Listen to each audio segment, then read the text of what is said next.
You ever see a hug that looked like it had secrets in it? Not warmth, not joy, but something you weren't supposed to notice. That's how it started. Two people, my fiancée and my brother, wrapped up behind a closed door. Too close, too long, too private. I wasn't supposed to see it.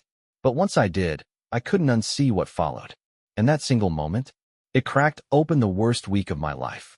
I'm Cole Mathers, 33, and I calibrate satellite optics for aerospace firms.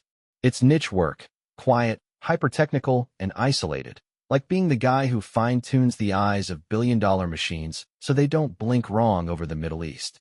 It also means I spend a lot of time alone, which might be why I fell so hard for Clarissa. She was the exact opposite of my world. Warm, charismatic, social without effort. She could talk to anyone, a waitress, a senator, the janitor mopping behind them. People loved her. And when we started dating, I felt like I'd won some cosmic lottery. She made my edges feel less sharp. We met at a community art fair where I was helping my mom set up her ceramics booth. Clarissa was browsing with her twin sister, Camila, who ran a downtown flower shop. Clarissa taught high school music and radiated this kind of theatrical magnetism. She'd talk with her hands, laugh with her whole body. I was hooked instantly. After a year and a half of dating, dinners, dog parks, couples hikes, we got engaged on a rainy Tuesday night in my apartment, over Indian takeout and a ring I'd hidden in a fortune cookie. The months that followed were chaos. Clarissa's family, the Van Dynes, had money. Old vineyard money. Her dad, Sterling, ran a wine distribution company and sat on 2 nonprofit boards. Her mom, Denise, was practically glued to her tennis club. I liked them in the way you like thunder, from a distance, best when not aimed at you. They agreed to split wedding costs 50-50 with my parents, who, for reference, ran a laundromat and a mobile dog grooming van. Let's just say the Van Dynes didn't respectfully level the playing field. Every meeting felt like I was being sized up. Cole, you do what for a living again? Oh, that's very specialized. Their favorite word for something beneath them. Still, I was focused on marrying Clarissa. Everything else could be tuned out. Until the hug. It happened 5 days before the wedding, after our engagement shoot had wrapped. Clarissa's photographer friend had done this boho chic set on a mountaintop vineyard. Everyone was sweaty, smiling, wine-drunk from the post-shoot charcuterie.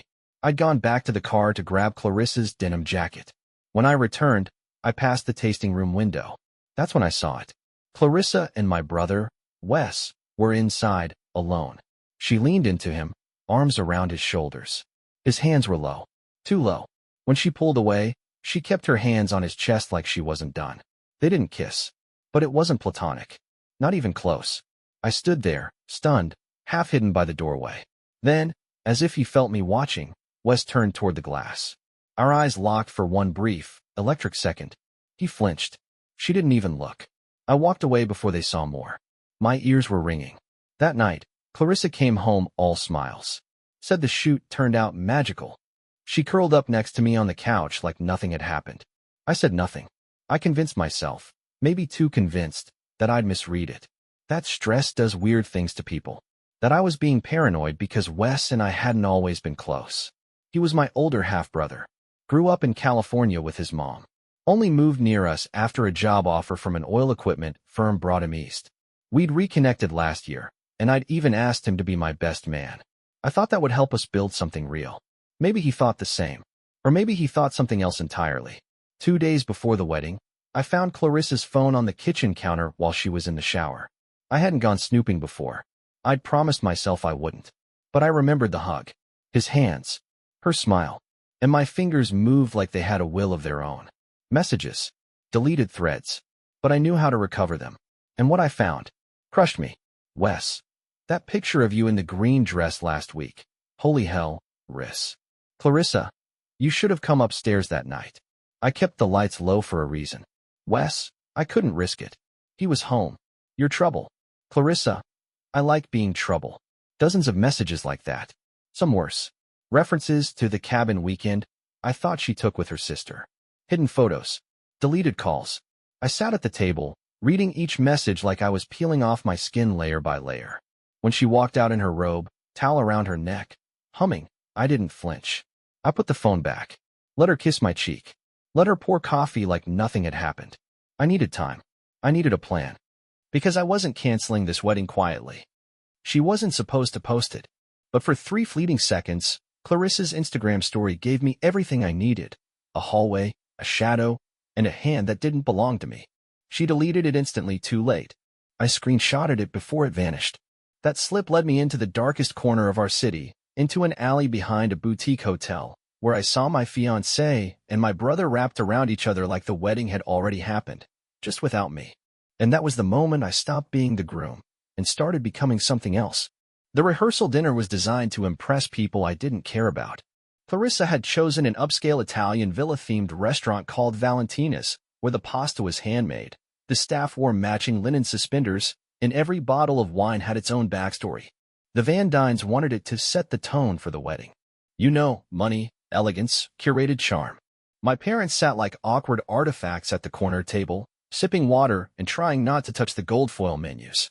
My mom wore her best dress when she only dusted off for retirements and funerals. She kept asking where Clarissa was. Clarissa had vanished 30 minutes in. Her phone went straight to voicemail. I asked Camila, Clarissa's sister, where she might have gone. She shrugged, said she needed a breather.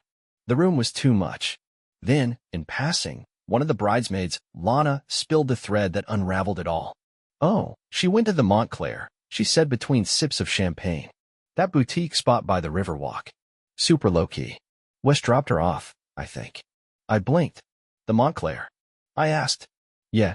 Said she didn't want to crash at your place tonight and ruin the first look magic. Lana giggled. So old-fashioned, right? I forced a laugh. Wes dropped her off. No. Wes doesn't drop her off. I drop her off. I know her safe spaces. I know where she retreats to. The Montclair wasn't one of them. I pulled out my phone, opened Instagram, and tapped her icon. Nothing. Then I switched to my notifications, and there it was. A ping. Clarissa had uploaded, then deleted, a story. Too late. Instagram doesn't always scrub it instantly if you're fast enough. I tapped in, and there it was. A hallway selfie. Dim lighting. Gold wallpaper. A full-length mirror showing Clarissa with her hoodie half-zipped, lipstick fresh, making that playful expression she always used right before kissing me. But that wasn't what stopped my heart. To her left, half visible in the reflection, just a sliver of an arm. A man's hand brushing her hip. A ring I'd seen 1,000 times on one finger only. Wes.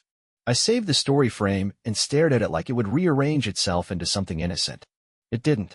The Montclair Hotel was 10 minutes from the restaurant if you ignored red lights. I didn't. I needed to see, not crash. I needed to keep whatever remained of my mind intact. I parked 2 blocks away and approached on foot. No confrontation. Not yet. Just proof. The building sat like a hidden jewel in the old part of the riverfront, ivy-covered brick, wrought iron balconies, and a cobblestone alley on one side that led toward the staff entrance and kitchen delivery zone. I didn't check in. I didn't ask for a room number. I waited.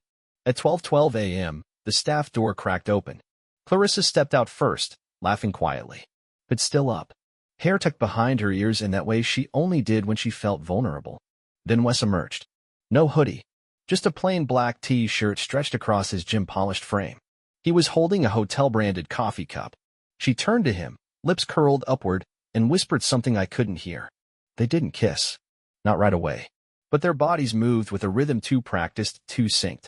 They walked shoulder to shoulder toward the alley behind the hotel, away from the lights, into shadows. I waited another beat.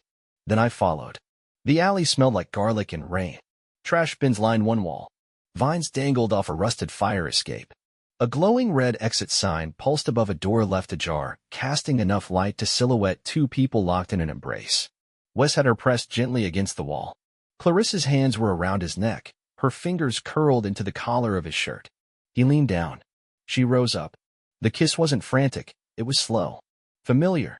Languid. The kind of kiss that carries history. I stood still, 1 foot behind a dumpster, and raised my phone. No zoom. No audio. Just one clean 7-second clip. My fiancé. My brother. The alley. The red glow. I caught the moment she said, only 2 more nights. Wes murmured back, then he's out of the way. I stopped recording. Back in my car, I watched the footage a dozen times. Every breath caught on my screen. Every betrayal pressed into pixels. They weren't just cheating. They were plotting. I didn't know what "he's out of the way" meant, but I knew enough now. Enough to end it. but not quietly. At 2:30 a.m., I was back at my apartment, hunched over my old MacBook. I pieced together a tight, high-resolution video using the alley clip, followed by the Instagram screenshot. I added a timestamp overlay in the corner and cropped everything into a clean cinematic format, because if I was going to ruin them, I was going to do it visually. I titled the video, "For the Guests." Then I exported a copy to a USB flash drive and set an alarm for 6 a.m. When Clarissa got home at 8:17 a.m., I was already in the kitchen, dressed, sipping black coffee. She looked surprised. Hair perfectly brushed. Same hoodie, freshly applied foundation. "Couldn't sleep at the hotel," she said with a half-smile. "Nerves, I guess." "Yeah," I replied, neutral. "Big day tomorrow." She nodded, kissed my cheek like we were still engaged, still in love. She didn't see the USB stick on the table. Didn't know what was loaded onto it. Didn't realize she had just one day left. She walked toward me like she was about to win something. Hair glowing under chandelier light, veil trailing behind her, surrounded by violins and manufactured gasps. The whole ballroom was holding its breath. But I wasn't. Because in my pocket was a USB stick labeled "For the Guests." And once I said my line, once I gave the cue, it would turn our wedding into a funeral for her lies. The Wentworth Country Hall was everything Clarissa's parents had ever wanted. Colonial brick with white Greco-Roman columns, lakeside gardens, and a ballroom large enough to host a governor's fundraiser. Denise Van Dyne had toured 9 venues before settling on this one. "It says refinement," she told Clarissa, loud enough for me to hear. "It says we don't associate with mediocrity." Cool. It also said debt. The Van Dynes may have had old money, but they weren't planning to foot everything. My parents, Eli and Norma Mathers, had already borrowed against their retirement fund to keep up appearances. It made me sick to think how hard they worked to give me this day, and how I was about to blow it apart. But I had no choice. Because letting Clarissa walk into marriage without consequence would have been the final insult. She'd chosen deceit. I'd chosen exposure. I arrived at the venue 4 hours before the ceremony. Calm, quiet, focused. The staff were already decorating the ballroom. White orchids, cascading lights, floating candles and glass cylinders. I slipped into the A/V booth on the second floor. The tech guy, a sleepy 20-something named Riley, was already wiring up the projector. "Hey, man," he greeted. "You the groom?" I nodded. "Congrats. Want to test your slideshow? I've got it loaded on the main feed." "Actually," I said, pulling out the USB, "I've got an alternate version. Surprise edit. Mind cueing this one instead?" He shrugged. "You got it. Just give me a cue word when you want it to roll." I smiled. "The cue is, let's rewind." Cool. Cool. By 11:30 a.m., guests were streaming in. Tuxedos. Pastel dresses. Heels that cost more than my first car. Denise was fluttering around like royalty. Sterling had commandeered a corner of the lobby, shaking hands with city officials like he was announcing a campaign. My parents arrived quietly. My mom wore light blue and clutched a tissue in her sleeve. My dad squeezed my shoulder and whispered, "You sure?" I nodded. "I love you both. Just watch. You'll understand." They looked confused but trusted me.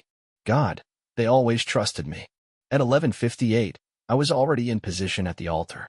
Clarissa was in the back suite, hidden from view. Tradition. Camila and the bridesmaids were adjusting her train, probably mistaking my calm expression for nerves. It wasn't nerves. It was the silence before lightning hits the tree. 12 p.m.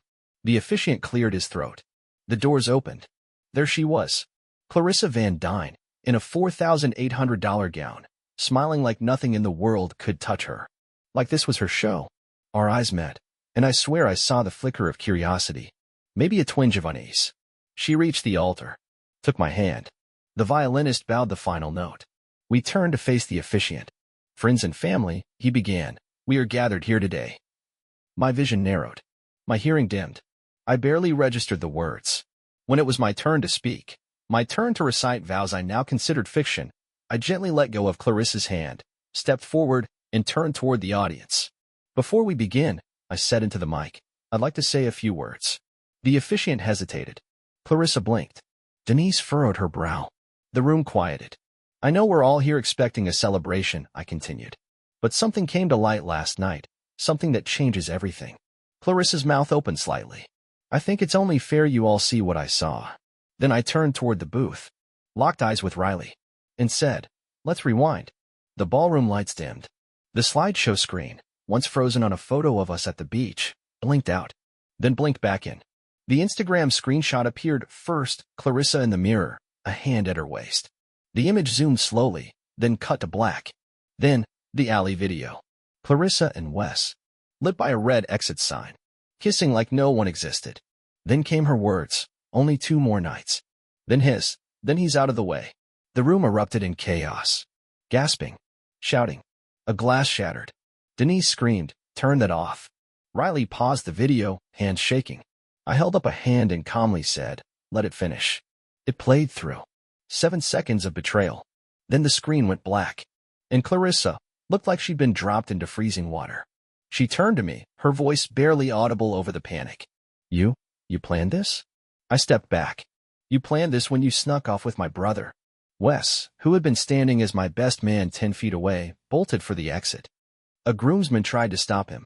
He shoved the guy hard and ran. My dad stood up. "Son, what the hell?" I looked at him, tears stinging my eyes. "I had to show you. All of you. They lied to everyone." Denise was sobbing. Sterling shouted something about slander and lawyers. But no one moved. Clarissa tried to step toward me. "Cole, I made a mistake.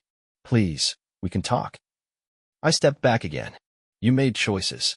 And now everyone knows who you are." Then I turned to the crowd. "Thank you all for coming. There won't be a wedding today." I dropped the mic on the altar. Literally. And walked out. In the hallway, I heard the sound of my mother crying. My father trying to calm her. Camila calling Clarissa's name like she could fix it. I didn't stop walking. Outside, I took a deep breath of cold March air. It hit my lungs like glass. I pulled off the boutonniere Clarissa's mom had chosen. Dropped it in the trash by the valet stand. Then I got in my car and drove. That night, my phone blew up. Half the guests texted me support. A quarter called it dramatic. A few condemned it outright. One of Clarissa's cousins sent me a slow clap gif. Wes didn't text me. Clarissa did. Once. "You humiliated me. I never thought you were capable of something so cruel." I didn't reply. Because that was the irony. She never thought I was capable of protecting myself. They knocked on my door less than 24 hours after I exposed them. Clarissa was crying. Her father was fuming. Her mother had a manila folder. They didn't come to apologize. They came with invoices. Apparently, humiliating a Van Dyne in public comes with a dollar amount. The day after the non-wedding, I slept in for the first time in weeks. Not well. My brain was a battlefield of memories, second-guessing, phantom adrenaline, but at least no one was asking me to pose for photos or write vows I didn't believe in. At 9:47 a.m., someone pounded on my apartment door like they were trying to break it down. I opened it wearing sweatpants, half a coffee in my hand, and zero patience. Clarissa, Sterling, Denise, all standing there like a lawsuit in human form. Clarissa looked awful. Puffy eyes, trembling mouth. Denise wore oversized sunglasses indoors and held a thick envelope. Sterling was in a golf jacket, fist balled like he expected me to run. "Cole," Clarissa started. "Can we?" "No," I said, stepping back. "You can talk. I'll listen. But you're not coming in." Sterling shoved past me anyway. Denise followed. Clarissa hesitated, then stepped inside with her arms wrapped around herself like she was the victim in all this. Sterling threw the envelope on my dining table like it was a warrant. "You owe us restitution." I laughed. Like, really laughed. Denise pulled out a typed, itemized list. Catering fees, venue cancellation penalties, florist deposits, hotel bookings, and something called emotional damages for reputational fallout. It totaled $19,470.22. "You're serious," I said. Clarissa whispered. "We're not trying to punish you. You cheated on me. With my brother." "That doesn't mean." "It means everything," I snapped. "It means you ruined the wedding. Not me. You and Wes." Sterling leaned forward. "My daughter has been publicly embarrassed. Dozens of guests. City officials. We're not interested in a feud, Cole. We want a resolution." "You'll get one," I said, stepping into my bedroom for 5 seconds. When I returned, I was holding the USB stick. I dropped it on the table beside their folder. I've got the original footage. Timestamped. Angle locked. And about 17 people asked me to send them copies yesterday. Sterling's face paled. "I haven't shared it," I added, "because I don't need to. But if you want to pressure me into paying you for a wedding your daughter sabotaged, I'll go full viral." Denise's lips twitched. "Are you threatening us?" "I'm warning you. Don't test my silence. It's the only thing keeping your reputation on life support. Clarissa finally spoke, eyes glossy. Cole, please. We loved each other. That didn't change. You're right, I said. It didn't change. You did. I opened the door wide. Take your papers. Take your pride. And take your lies with you. Sterling grabbed the folder and walked out without another word. Denise gave me a look I'll never forget. Not sadness, not regret, resentment. Like I'd stolen her narrative. Clarissa lingered in the doorway. I didn't mean to fall for him, she said softly. I looked her in the eyes. I didn't mean to destroy you. But here we are. And I shut the door. After that, the fallout rolled in like slow thunder. Clarissa tried spin control first, claimed we had relationship issues for months, and mutually dissolved the engagement. Problem was, too many people had seen the video. Too many guests had recorded the moment. One woman uploaded a reaction TikTok that got 3.2 million views in a weekend. Wes never called, but I found out he was fired 2 days later. Not for the affair, but for lying about a fake bereavement leave he took to be with Clarissa that weekend. Apparently, his boss had seen the viral clip and did some math. Good riddance. The Van Dynes circled the wagons. Sterling sent one more letter, this time from a family attorney, which I forwarded to a friend of a friend civil litigator who called it legally pathetic and beautifully hollow. My parents were torn. They were furious at what happened but heartbroken by the public display. My mom cried when she realized all her friends would be asking, what happened at the wedding? My dad just said, better money lost than your peace. I promised them I'd repay every dollar they spent. And I meant it. A week later, Camila showed up at my work. She waited outside the aerospace lab, holding a coffee cup and an envelope. I'm not here to defend her, she said before I could even speak. But I needed to say, you did the right thing. Thanks, I said cautiously. Even if it made you lose a sister? Camila gave a tight, bitter smile. Clarissa's been lying to all of us for a long time. I just didn't expect you to be the one with the guts to end it. She handed me the envelope. This is your wedding gift back. From me. I'm returning it. It was a check. A real one. She'd pooled it with a few mutual friends who said they were disgusted by what happened. I know it won't fix everything, she added, but not everyone in her orbit is fake. I stood there a long time after she left. Coffee going cold in my hand. Heart a little less heavy. I started boxing Clarissa's things that same night. Every framed photo. Every outfit in the closet. Every trinket she borrowed from my mother's cabinet. Even the mug she claimed was her favorite. I dropped it all in 3 boxes and drove them to her parents' estate on a rainy Thursday evening. I left them by the front gate, covered in plastic, taped with a note. This is what's left of us. You can keep it. Cole. Then I drove home. It rained the entire way.